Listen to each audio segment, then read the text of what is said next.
So let's start with the slow provision. बोलना एकदम. Okay, let's start with the provisions of section TDS chapters, starting with section 192. Section 192 is the first section. Section 192 is the first section in the series. Okay, section 192 talks about payment TDS on salary. TDS on salary. In fact, this is the only section for resident assessment, I'm telling you. Okay, or there are two sections in whole TDS chapter where we don't have rate of TDS. So here we deduct TDS at effective rate. Effective rate means what you people can write is average rate. Average rate of tax. Average rate of tax. So TDS will be deducted at average rate of tax. Now you tell me, there is one employee in your organization where you are working as the CFO of the company. There is one employee in your organization who is earning salary of 10,000 rupees per month. Only 10,000 rupees per month salary. Maybe he's the office boy or clerk or security guard. Okay. So he's earning salary of rupees 10,000 per month. What will be his annual salary? Can you tell me please? What will be the annual salary? 1,20,000. Is it taxable? Is it 1,20,000. Yeah, is it taxable? No. No, not No. taxable. So will you deduct it TDS? No. No. No. No. So threshold limit means a limit, a monetary limit after which TDS will be attracted. Okay. Here they don't have threshold limit written in the section, but because the tax will be applicable to assessing after basic exemption limit, we have the right to write here threshold limit is basic exemption limit. Basic exemption limit. So I write down 2.5 lakh. No, I can't write 2.5 lakh because in our country we have 2.5 lakh, we are having 3 lakh, and we are also having 5 lakh rupees, different threshold limit for different types of assessees. Okay, and therefore let's write down threshold limit as a basic exemption limit. So what is threshold limit? Threshold limit is a trigger point. It is a trigger point where TDS provision will be attracted. So below threshold limit TDS is not attracted, above threshold limit TDS will be attracted. Sir, who will be payer here? So payer can be any person. Payer can be any person. Payer means we are talking about employer. Payer means we are talking about employer. So payer can be any person. So what do you mean by any person? It can be company, it can be firm, it can be individual, it can be HUF, it can be local authority, it can be any person, it can be government. Payer can be any person. But can you tell me, out of all 7 categories of person, who will be payee? Who can be employee? Can you tell me what type of person can be employee? Tell me. Who can become employee? Employer के लिए काम करता है वो. No. But I'm talking about type of person. Company. Can company become Individual. Individual. Individual. So only individual can be employee. Only individual can be employee, and therefore payer can be any person, but pay has to be individual. Now this pay can be resident or non-resident. This pay can be resident pay or non-resident pay. So please understand, this pay can be resident pay or non-resident pay.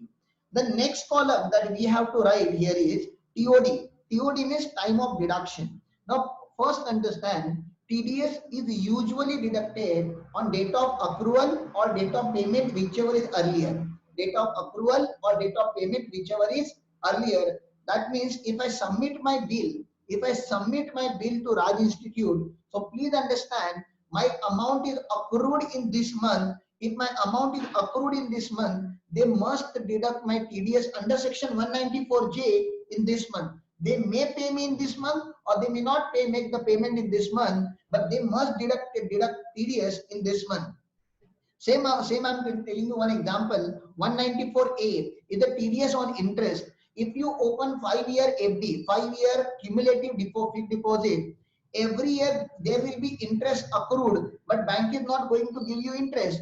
Therefore, every year bank is supposed to deduct TDS on amount of interest which is accrued, though it is not paid. It will be paid at the end of the 5 year. So what I'm trying to tell you here is this: usually TDS is deducted on date of accrual or date of receipt, whichever is earlier, but salary gets accrued every day. For 365 days, do you think it is practical and feasible to deduct TDS on date of accrual? No. No. So can you tell me what will be the time of deduction for salary exceptionally? Guess. Date of receipt. Date of receipt. Date of receipt or date of payment. For from employee's point of time, it is the date of receipt. So it is DOP I will write. DOP means date of payment. Because we are writing from employer perspective, so it's a date of payment. Okay. So this is how you need to remember. Now let's see what special point you can find out. Whatever special point you feel, you can write it here. Okay, point number 1, point number 2, point number 3. Likewise, you can make the points. So allow me to teach this particular provision from your module. TDS chapter. What is the objective of TDS chapter? TDS chapter's objective is quicker realization of tax and effective realization of tax. Okay, 192, who is responsible to deduct tax? So here we are talking about payer. Who is payer? Okay, here who is payer? So any person, I told you already we have written any person responsible for paying any income chargeable under the head salary. Okay, when tax shall be deducted. So you tell me here, this is a TOD. This is a point of TOD that we had referred. Time of deduction. Okay, at the time of payment. At the time of payment, not at the time of accrual. Rate of TDS. So what will be the rate of TDS? So I told you average rate of tax. Average rate of tax. And average rate of tax means income tax. Here you can write down this word. Income tax plus surcharge if applicable plus cess if applicable. So effective rate of tax divided by total income. Effective rate of tax divided by total income. You know this, then TDS will be deducted. Next, other points. Maximum exemption limit. So tax shall not be deducted if salary is less than basic exemption limit. We call it threshold limit. We call it threshold limit. Okay. Payment of tax by employer. Payment of tax by employer is paying income in the nature of non-monetary perquisite. May pay at his option. Do you remember any tax paid by employer on the non-monetary perquisite of employee is exempt in the hands of employee? Do you remember this? Yes. Yes. Next, so that point is there. Particulars of perquisite. So you should also consider particulars of perquisite here. Salary from more than one source. So sometime what happens in particular year, an employee might have worked for 3 months for another employer and 9 months for another employer. So you have to compute his income from salary, not income from you. Or there is one more situation where there can be more than one employer during the previous year. Assessee is working for full time for one employer and part time for another employer. So where employee is working for the full time, his responsibility is to also consider salary from part-time employment, and he has to deduct TDS on the total salary earned by the assessee. So that is also one of the special point that you need to remember here. Treatment of other income. So is it there that assessee will be having only and only income from salary, or can he have income from house property also? Can he have income from other sources? Is it possible? Bolo? Yes. So what is the responsibility of employer? They are saying employer is also responsible to ask and to inquire employee about his other income, and if there is a loss from house property, can it be set off against salary? Tell me. There is a loss from house property. Can it be set off against salary? No. No. Can we set off loss of house property against salary? Yes. Definitely yes, but your yes answer is incomplete. There is a complete answer to it. Up to 2 lakh. Up to 2 lakh. So up to 2 lakh it is possible. So please understand, if you are having any other income, you will consider then loss. The loss, if any, under the head income from house property. Only house property loss can be considered. Any other loss cannot be considered here. And then TDS will be deducted. Evidence of claim. So now chapter 6A deduction is there, ATC. So employer has to consider even his deduction, ATC, ATD, All chapter 6A. So employee saying, I have deposited money in PPF account, sir. I need deduction of 1.5 lakh from under section 86 before you can compute my taxable income. So please understand, as it is employer's responsibility to ask for the evidence. Do not rely on words or just commitment given by your employee. You must take some document from him. Give us a proof that you have already deposited money in PPF account or life insurance or medical insurance, and based on evidence only, you must consider that deduction, because there is a tendency of lying. So far as employees are concerned, they don't like to share their all data and they don't like to pay more amount of TDS, so they may lie, and therefore assessee, that is employer, must take evidences from them. Let's understand one illustration here. Mr. X working in Y Limited. Electricity has gone, but I guess still you can see me with natural sunlight. Mr. X is a working in Y Limited, furnishes the following. Compute the tax to be deducted at source by Y Limited. So Y Limited is the employer and X Limited is the employee. You tell me in TDS chapter who is your assessee, X or Y? Y Limited. Y Limited Y is Limited. our assessee. Yes, Y Limited is our assessee.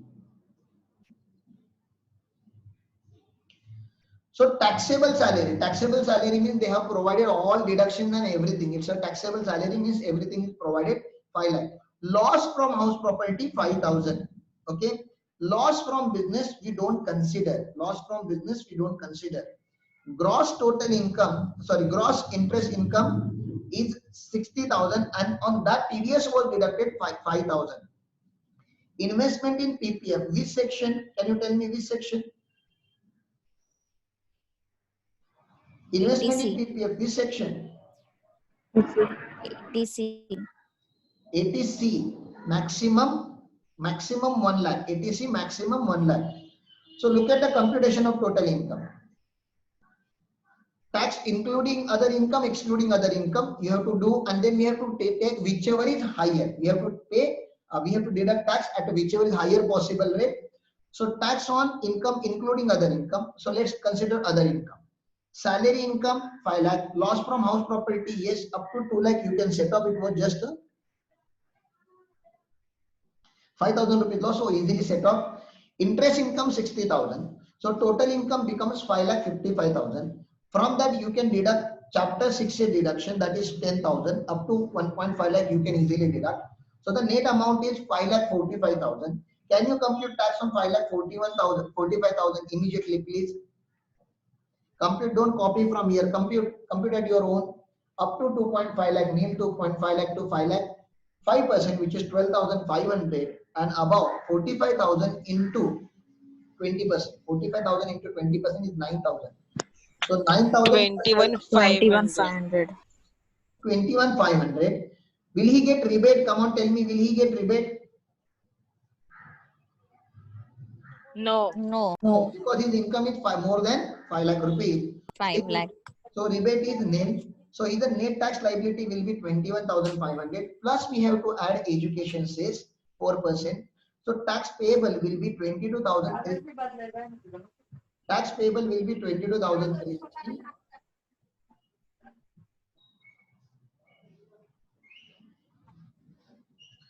22,360, but out of that TDS which is already deducted should be subtracted. We should take into consideration that this was the TDS deducted on interest. So the net tax payable is 17,316.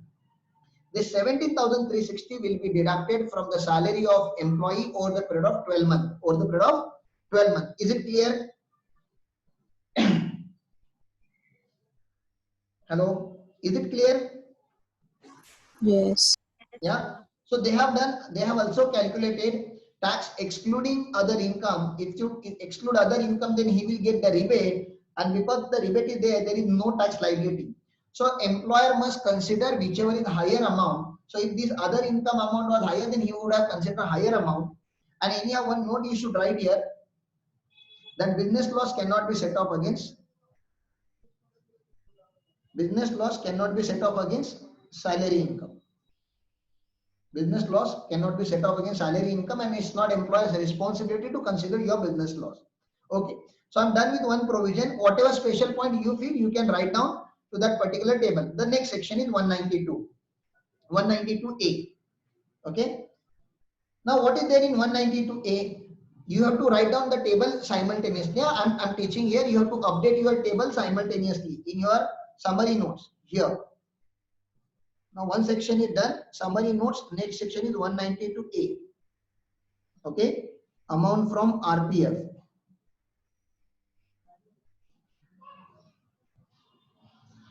So, likewise, you have to update this particular table. Who is responsible to pay? Who is the payer here? Okay. TDS. So, who is the payer? So, trustees of employees. So, trustees. In the column of payer, write down trustee. In the column of nature of payment, you have to write down amount that you withdraw from provident fund. Do you remember our discussion? Hello? Please repeat. Yeah, do you remember our discussion in salary chapter that if you withdraw amount from RPF, technically RPF, recognized provident fund, within 5 years of your employment in normal general circumstances, then it will become taxable. Do you remember this sentence at least? Yes. Yes. So if that amount that you are withdrawing from RPF within the period of 5 years is taxable in your hand, then your TDS will be deducted under section 192A. So here the section is 192A. Nature of payment is payment from EPF, or PF. Payment from EPF. You are getting money from provident fund. This is nature of payment. Who is a payer? Who is payer here? Payer is a trustee. That provident funds trustee is the payer. TOD. What is my time of deduction? What is my time of deduction? Not accrual. Time of deduction is payment. So we have written DOP there. In TOD we have written DOP. Please write down DOP. I hope you are getting this. What all I have written here? This is a DOP. Payer is a trustee. Assessee is the individual. Okay. These many points we have written till now. Next. So here they have also explained you this point we have already covered within the period of 5 years and all. So you can read it from the salary chapter. You don't have to study here. Next.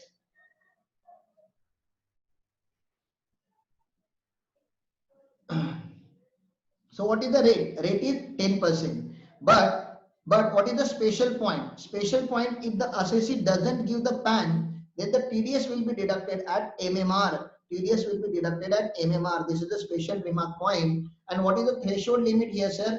Threshold limit is amount if it is less than 50,000. If the PF amount, the withdrawal amount is less than 50,000, then TDS should not be deducted. And therefore, we should write here, what is the rate of TDS? Rate of TDS is 10%. What was the threshold limit? Less than rupees 50,000. What is the special remark here that we need to write? No PAN. If he doesn't give PAN, then TDS shall be deducted at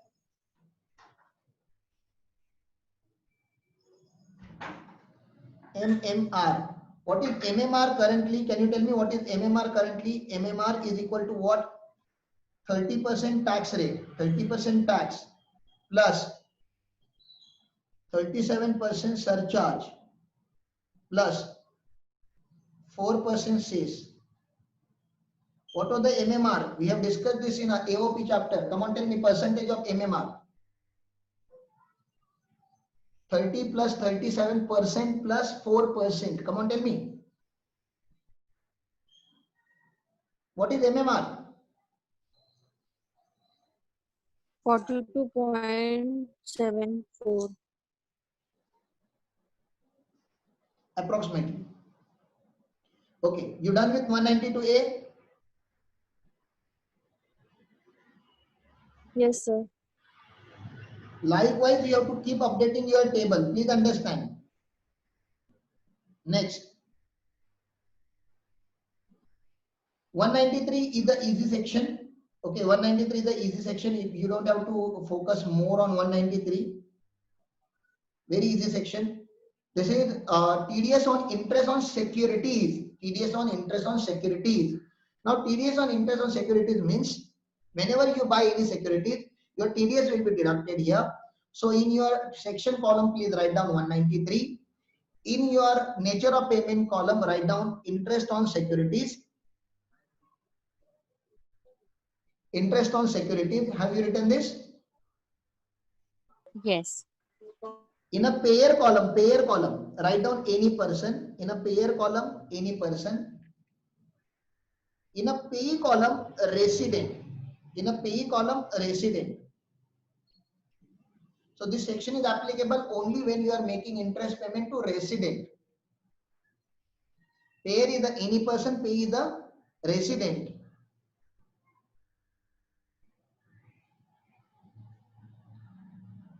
In a threshold column, write down, okay, write down usually in threshold column, if your interest amount does not exceed 5,000, threshold limit is 5,000.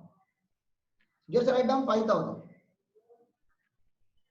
5,000 is the threshold limit. We will write this as a separate point in a special column point, or let's write down special column. In special column, like last column here, please write down one note there. If you are earning interest from, 8%, if you are earning interest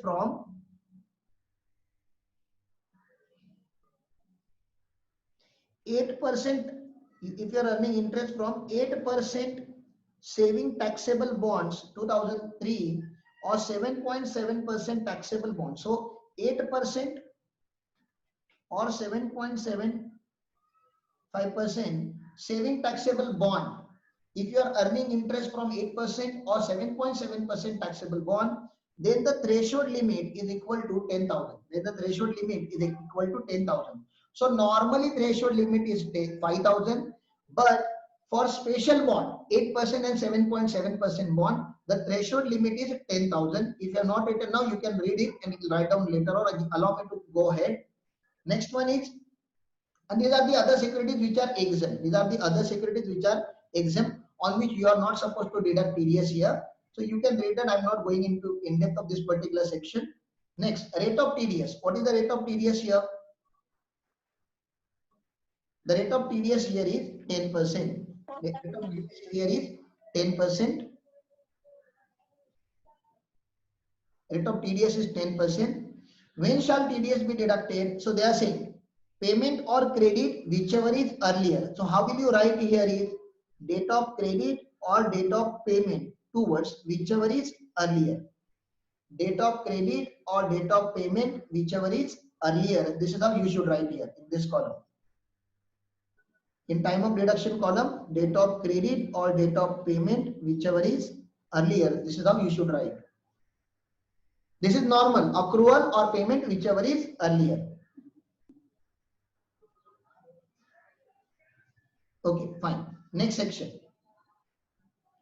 194, you don't have to study because it is not applicable now, as of now. TDS on dividend, because maximum dividends are exempt under section 1034. Maximum dividends are exempt under section 1034. So not required. So because why will say TDS shall not be made on a dividend covered under section 1150, and right now all dividends are covered under section under 1150. Then why this section is written here, sir? It can be possible that payer it was possible before amendment in section 1150. Section 222E was here. Section 222E. Do you remember section 222E? Loan from closely held company. Do you remember the discussion? Loan from closely held company. Deemed dividend. IFOS chapter. Loan from closely held company given to such. Voice is breaking, sir. Do you remember section 222E? Section 222E. Loan from closely held company to such shareholder who is holding more than 10%. Are you able to hear? It's raining now. This can be a reason.